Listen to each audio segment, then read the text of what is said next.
Alright, hello, it's your favorite YouTuber with a vitamin D deficiency, and welcome back to Black Ops 6. So I haven't uploaded in a while, but I have been playing the game ever since it's come out, and I've been having a lot of fun playing zombies and multiplayer more recently. So I decided to start doing the camo grind, and I would do multiplayer first, just because I feel like doing zombies would actually be more fun. It's probably going to take longer, but it'll be less stressful. I decided to do the enjoyable thing last. I haven't been playing, like, going as nearly hard as I probably should be, but yeah, if we just go through my loadouts here, I have all the assault rifles gold already. Most of them are okay, although the Model L is, I don't really like it all that much. I did not have fun using it.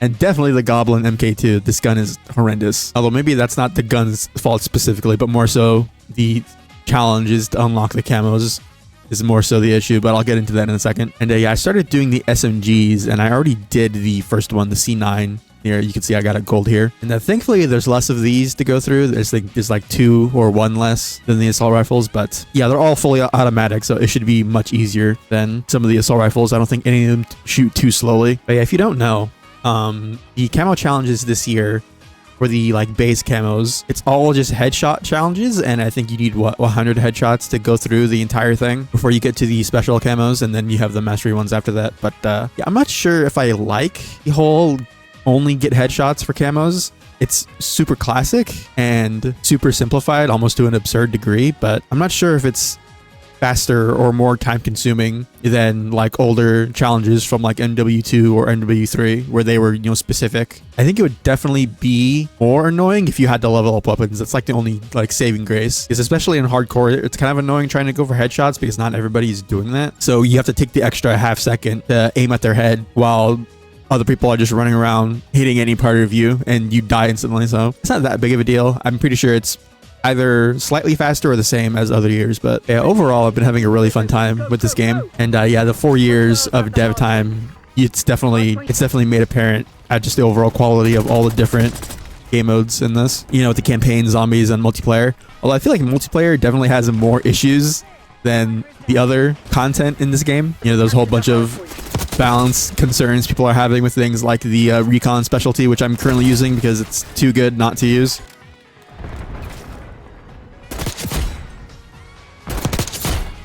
Ooh, that's satisfying.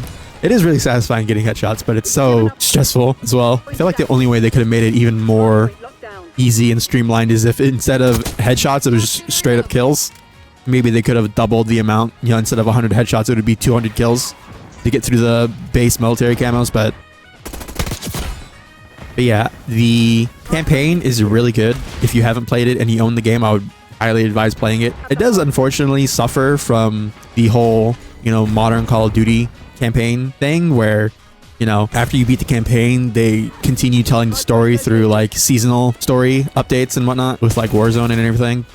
Just kind of lame. I kind of missed when a plot would begin and end in a single game. But that being said, the campaign for Black Ops 6 is very, very good. You know, I believe they commented on the whole MW3 campaign situation where it was not particularly received well, and the reactions to that apparently didn't have that much sway on the Black Ops 6 campaign because it was in development for so long, and it was, you know, they had a very already concrete idea of what they wanted to do for it. Yeah, it does suck that there was no early access for it, because I know a lot of people probably haven't played it and probably won't play it because, you know, all the content for the game released at the same time, unlike the past 2 years. Kind of sucks that the really good campaign was not allowed to be experienced by more people via early access. So yeah, again, if you haven't played it, I would highly advise playing it. It's super cool. Yeah, I heard somebody say that Brutus sounds like an orc from Warhammer 40k, and I can't get that image out of my head. Oh, I just killed my teammate. I'm sorry. I love how I can instantly flick onto teammates and get headshots, but I can't do that with enemies. It's crazy. But yeah, I feel like the campaign is a very underrated part of this game, especially considering, you know, it was released at the same time with no early access.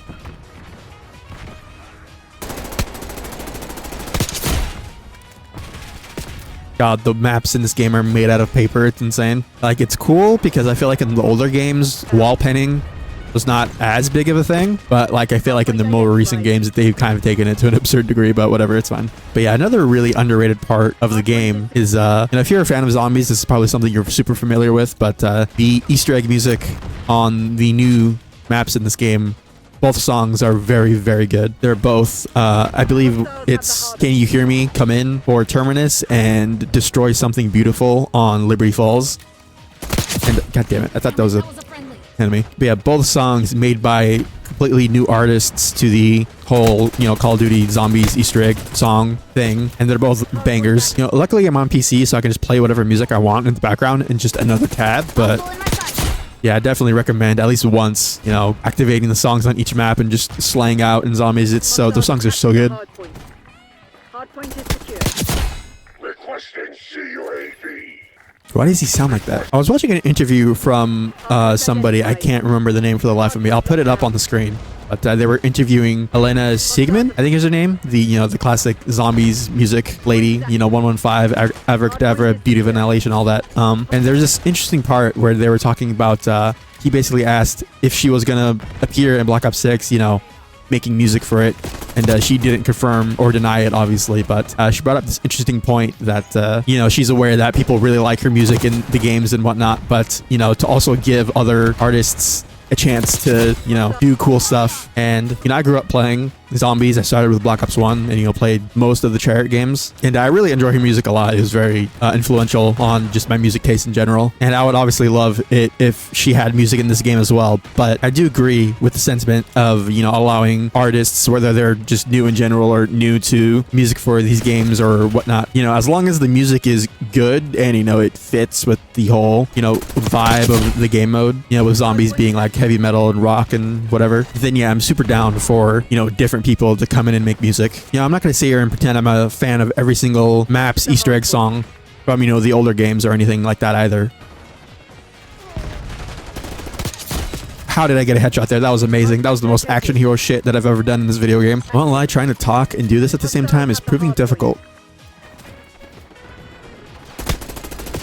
I love getting hit markers in hardcore. I love that so much. The recon specialist is super good. Obviously, you can fucking see people through walls. It's kind of absurd, especially for a game that takes place in the 90s. It makes no sense, really. But sometimes I find myself, faking myself out because, the blur effect that trails behind them sort of makes it difficult to actually see, exactly where they are. Or granted, normally you wouldn't be able to see where anybody is, period, but yeah, it's such a weird thing to put into this game, again, considering it takes place in the 90s. They are apparently nerfing it, I believe, at the beginning of Season 1, which I'll talk about in a minute, but yeah, I'm not sure exactly what they're going to do to it. I don't think they said it in the blog post that they put out, but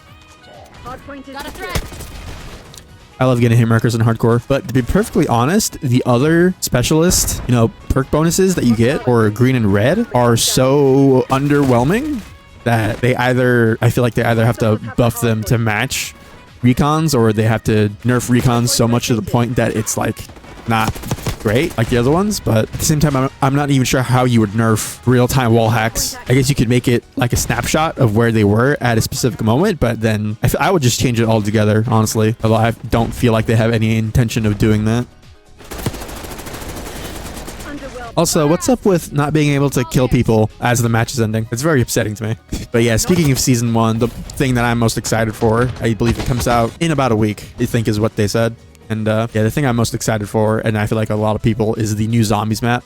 Now, sadly, it's not coming out at the beginning of the season. It's probably going to come out mid-season around the beginning of December. So yeah, even still, that's like a crazy short amount of time to get a new Zombies map, especially when the game literally just came out. It is set in a castle in Avalon, which I think is in France, if I'm not mistaken, in the fictional Call of Duty universe. And a lot of people are saying it gives off like Der Eisendrache vibes because it is a giant castle in Europe. Hopefully it's super cool. And also there's they mentioned wonder weapons plural being added to the game, so I don't know if that means there's going to be like multiple map specific wonder weapons like in Der Eisendrache in the new map, or whether they're going to add like more older weapons, because according to leaks, apparently the Ray Gun Mark II is coming back.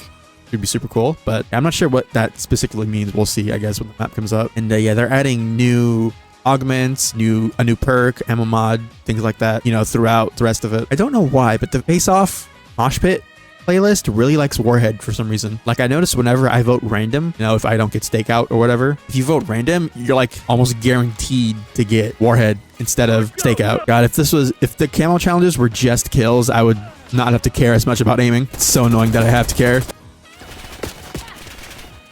Why did my teammate shoot me, you piece of shit? Going back to the campaign for a second, I find it super weird that the Modern Warfare series rebooted you know, their story, but for some reason Treyarch decided to stick with their story and continuity and just add games in between the different older games. It's very weird, but it's super cool because obviously this game takes place after Black Ops 1 and Cold War, but before Black Ops 2. So we get to see Woods, you know, deal with the events of what he experienced in Black Ops 2, which is super cool. But with the rumor of the next Call of Duty game, which is something that is absurd to talk about, but you know, leaks happen, so fucking whatever.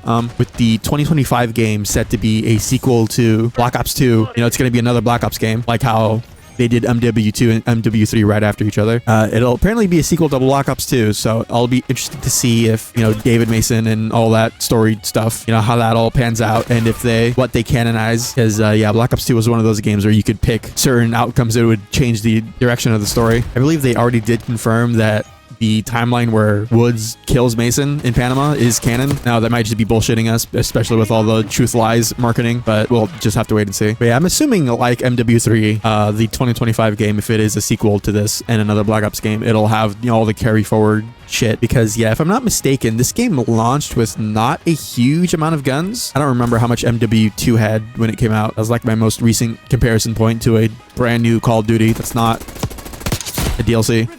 Yeah, I won't lie. I would have probably preferred to remove an SMG and assault rifle and then added that weapon to like shotguns or snipers or whatever. I mean, I guess there's 3 snipers. That's not abnormal for a Call of Duty game, I guess. But yeah, especially the shotguns, there's only 2 of them. And they're not like my favorite weapons. I mean, the Marine SP is super good. And I guess the other one is too. In zombies especially. But yeah, they're just kind of boring to me. Hopefully I think it's the Maelstrom being added in the mid-season. Hopefully it's good. It looks super weird and cool. But why did they add the Winter Circle back into this game? Why would you do this, Treyarch? Yeah, I think my plan for the camo grind in this game, I think I'm just gonna hold off from prestiging until I just get both camos, because I don't really care that much about prestiging. I don't, you know, obviously all the XP I get from now on is just gonna go into a black hole. So yeah, I definitely care more about getting these camos than, you know, getting the stuff you get from prestiging. Yeah, there's some really cool stuff you get for prestiging, but I'm not like freaking out over it or anything. Oh, we're playing Kill Order. This game mode sucks. They need to like triple the score limit in this game mode. It ends so fast, especially in Face Off. I don't know how I killed that guy. It's so hard to talk and play at the same time, especially in this fucking game mode. But yeah, going back to zombies really quick.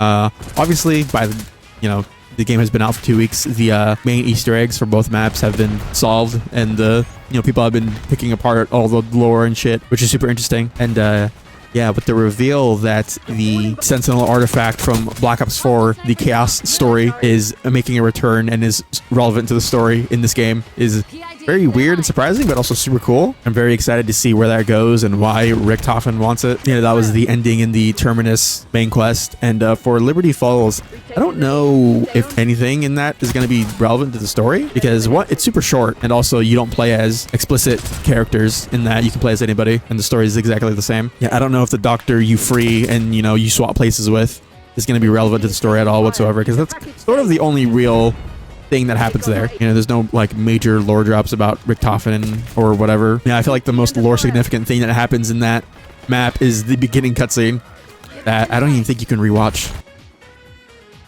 Oh, I got disconnected. Oh well. Well, it wouldn't be a Call of Duty video if I didn't get disconnected mid-match. Yeah, I am excited to see where the zombies story goes now that they're introducing all this weird, crazy shit. I'm very nostalgic for, you know, Black Ops 1 specifically. And, you know, there's a lot of, you know, fan service and things that they reference in this game specifically to Black Ops 1 and Black Ops 2. And I'm kind of hoping they add Mason as an operator in this game at some point. Although I say that, but he doesn't have the same voice actor that he did in Black Ops 1 and 2. In Cold War, I believe, you know, along with Woods, they replaced the voice actors, even though it's the same continuity as the older games. But I don't know why. It shouldn't matter as much as I think it does, but because, you know, it's just a fucking Call of Duty campaign. But even with Woods, they got a guy that sounds similar to the older one, but with Mason, I don't think he has the same voice and accent that the older voice actor had. I can't remember his name. He's like a famous actor. He's been in a bunch of movies, but fucking his name is escaping me. Yeah, Mason is my goat. With all that said and done, though, I think I'm gonna go ahead and end the video there. Again, I've been having a really fun time with this game. You know, each section of this game feels like it's gotten the attention that it deserves. You know, Warzone is no longer pulling attention away from the individual games, at least not nearly as much. You know, multiplayer balance issues aside. Season 1 comes out in about a week. I didn't even talk about all the new weapons. There's a new assault rifle, 2 new SMGs, a new sniper rifle, which will probably be super slow, judging from what they said in the blog post. And 2 new melee weapons. I think that might be the most weapons that I've launched in a single season. I say launch, but some of them are coming mid-season. But yeah, if we get similar amounts of content, every season as we're going to at the beginning of this one, and like in Modern Warfare 3, then I think we're going to be in for a decent year with this game, especially with zombies. With MW3, the only good part about that game was the multiplayer, to be fair. But yeah, I'm rambling now. If you did enjoy this video and want to help support the channel, then leaving a like and subscribing would be very much appreciated. I think maybe every night after I come home from work, I might live stream for a couple hours, just grinding through the camos, but don't hold me to that. It's just an idea I have floating around in my head to get myself used to doing this again, but we'll see. Anyways, later.